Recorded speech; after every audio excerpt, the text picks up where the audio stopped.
Hey y'all, Jamie Flares here. Happy new moon in Cancer. As you might know from my report and my other video about this moon's themes are around the emotional body, tenderness, nurturing, that generative adult inside of us, as well as those tender children inside of us. And I wanted to come on today and share, it was like a PSA from the emotional body. I want to share some musings around how to be with the emotions. So I want to start actually by reading, I've been deeply studying the work of Bill Plotkin and the Animas Valley Institute, so I talk about them a lot. And I'm deep in the study of this book called, this body of work called Wild Mind, which is a field guide to the human psyche. By Bill Plotkin. And there's this paragraph in this book that I want to read to you because I was just like circled it and highlighted it and wrote yes next to it when I read it last night. In the Western world, many people believe emotions don't make sense, that they're irrational. But in fact, there's nothing irrational about emotions. Also, this takes us in a different direction. Also, rationality is only one feature of our multidimensional human psyches, and to promote rationality above all other qualities is to promote intrapsychic and interpersonal imbalance and decay, and ultimately cultural collapse. So I love that. Oftentimes the emotions get put down, both among us and within us, because they're not rational, they don't make sense, they're inconvenient. They don't have a purpose. They don't seem to make sense, right? And the truth is that our emotions always have a reason. They always have a purpose. They always have a message for us. They're like, we could say, there's lots of metaphors we could use, but we could say that they're like the indicator lights on the dashboard of your car, for example.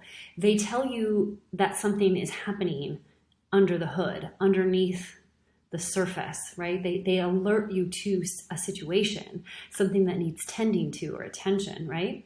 And growing up, a lot of us received the message to stuff down our emotions, to make them go away. We got a lot of invalidation for our emotions. We got a lot of, these messages that our emotions were inconvenient. It's never convenient to have a meltdown as a child for those around us, particularly adults. And so we've learned to internalize those messages and those ways of being with our emotions. And the truth is that can make us sick. And, we're often programmed to control our emotions, or to at least attempt to control our emotions by using the mind to control them, by ignoring them. We have lots of strategies for how to deal with our emotions.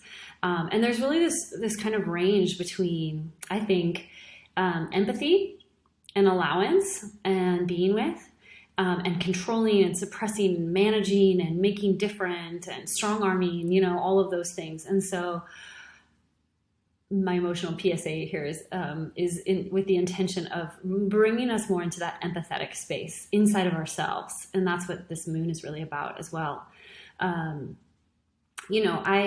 dive pretty deep into the conscious realms of the multidimensional in spirituality and also deep psyche. And I definitely notice within the realm of spirituality that there's a deep distrust. I think just in culture, generally speaking, there's a deep distrust of the emotions. We say, oh, that person is being so emotional, and then we dismiss them completely.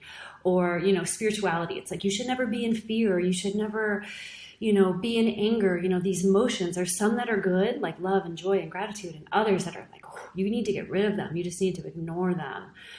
Grief, all these things that we have a hard time being with. And I think it's violent. It's violent to ourselves and others. To have this approach to the emotions. So we can begin to treat the emotions as wise messengers. Every emotion has a message. Sadness, I'm going to really simplify this, but sadness indicates to us that something precious to us has been lost. Anger suggests that there's a boundary that might be crossed, or we feel like we're not being treated fairly, or we're not being seen clearly, or something is amiss in that relational field. Happy is that something we hoped for is happening, or something that we desire is happening, or we experience it that way. let's see, sad, mad, glad, scared. That there's something in the field that might create some disharmony for us, some danger, some crisis, that it's a messenger. It's something to check out.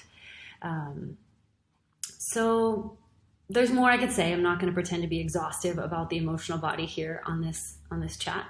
But I wanted to offer a few ways to be with the emotions in a healthy way. These are from my own lived experience, my practices, the things that I've picked up along my journey. So a few options, a few suggestions. One of the things that I find so helpful in just developing a deep, compassionate relationship with myself and all parts of myself is to meet our emotional triggers, our emotional tenderness, our emotions, the way we would with a child. And this is not to infantilize the emotional body, because the emotional body is actually a quite wise part of ourselves, but to meet these experiences from a healthy, resourced place. This is like the cultivating the wise inner parent or the wise inner adult inside of us that can go, hi, sweet, tender one inside of me that is experiencing some charge, some trigger, some emotion. What happened? Tell me the story. What happened? What is the story you're telling yourself right now? What is that story inside of you? What happened? What are you feeling? Can you name the feeling? I think parents understand this. Like, oh, I see, being able to reflect. Oh, I see that you're feeling really frustrated right now. It's validation. It's just simple, like being able to identify and validate. This is so. Oh, you're feeling really sad about that, aren't you? Like tenderly, the way you would with a child in a healthy space, right? Not necessarily how we were treated as children. And then what do you need? What do you need in this situation? What do you need from me right now? Like inner resource to inner part, like what can I offer you now? Do you need space? Do you need to cry? Do you need to scream? Do you need to talk more? What do you need? And what is this situation? What is this emotion? What does it reveal? What does it reveal to you about your needs, about what matters to you, about what's happening inside of you, what direction you need to go next, or what you need to be with in this moment? I love this game. I call it the How Human of Me game, which is a great way to bring in self-compassion, which is whatever you discover there, again, like hands on heart or whatever, how human of me that I would feel this way right now, that deep empathy and compassion of like, it makes so much sense that I would be feeling this way based on X, Y, and Z. It would make so much sense that it makes so much sense. It's so reasonable that this is true. Again, reasonable, but just like understandable. So that's one option, is to actually take yourself through that practice. You can do it in your head. You can do it writing. You can journal or dialogue with these parts. You can take your wise, resourced adult and have her or him speak with this tender part in you that's being triggered, that's experiencing an intense emotion, whatever it might be, and be with it. Okay, so that's one option. That's one practice, one offering. Another is to dance with your emotions. And I mean this actually literally. I'm particularly partial to movement as medicine, and I practice and offer modalities around movement as medicine. But put on a song that actually validates, expresses the emotion that you're feeling. And move your body to it. Let your body move it. Remember, the emotions are part of our more primal selves, and so is our body, and they're both really intimately connected with the soul. So allowing the body to move that energy can be such a great way to be with our emotions. And the dancing is not, the movement is not to get anywhere, to once I'm done with this song, once I'm done dancing this song, I will no longer feel grief.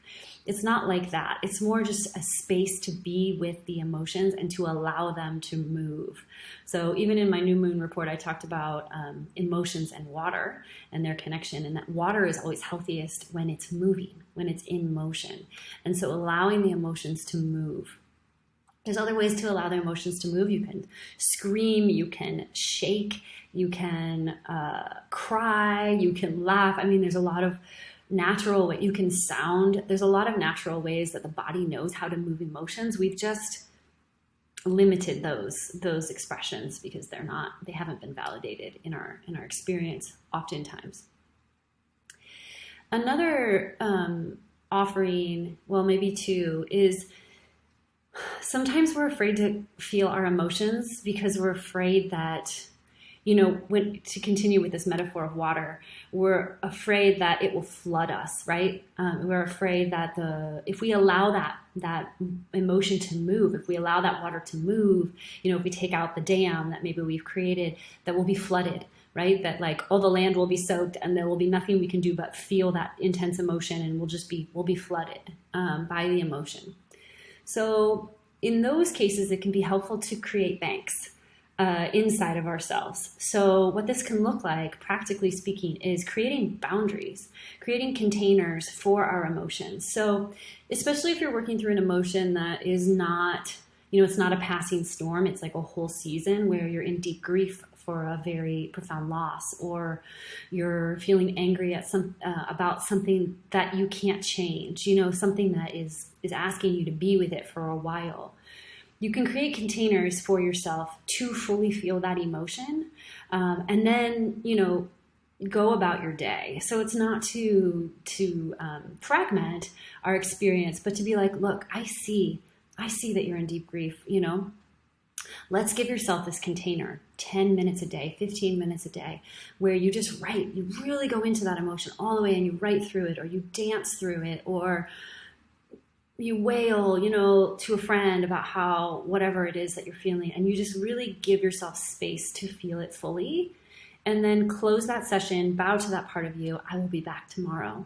And then you go and do your business, whether it's parenting or being, working or whatever it is that you must also do in your life. It's a both and. It's like, yes, we carry on and we do the things. We don't collapse. We don't drown in the flood, but we create containers where we can fully honor that part of ourselves and that experience that we're having.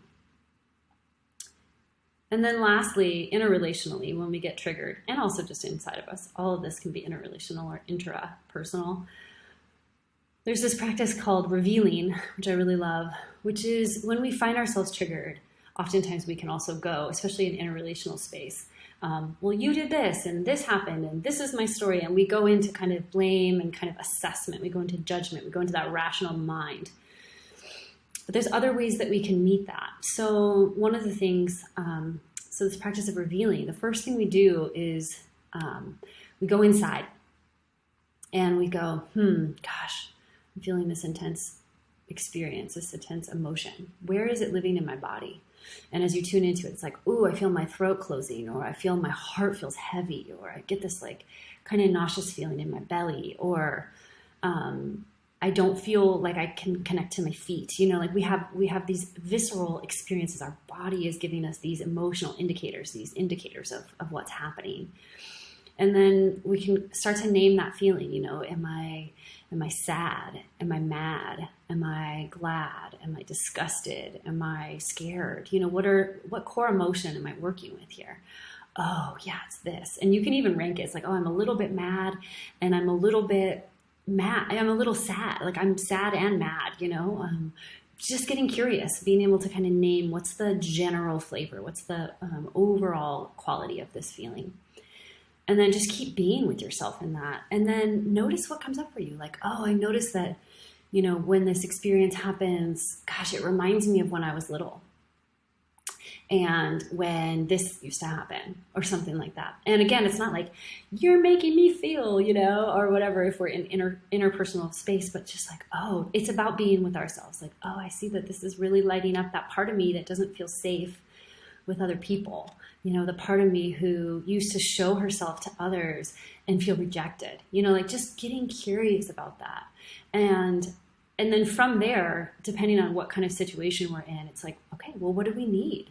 Do we need to make a request? Do we need to make a boundary? Do we need to just be with something? Do I need to take some time? Do I need to take some space? What is needed in the situation based on whatever information is revealed? And this practice of revealing and actually being willing to be with our emotions can be something that we do both for ourselves and with each other to really ally with each other, really be on the same team with one another, recognizing that we all have these tender parts, these emotional experiences, and that we can be with each other, we can steward each other and ally with each other as we walk through this journey of being human, which includes the emotions. We need them. They're so important. So anyway, 15 minutes, lots of musings about emotions. I'd love to hear if anything in this inspired you. I hope it's been of service. I wish you a sweet weekend, or whenever you're watching this, I wish you sweetness and deep compassion and empathy for yourself and others. All right. Talk to you soon. Bye.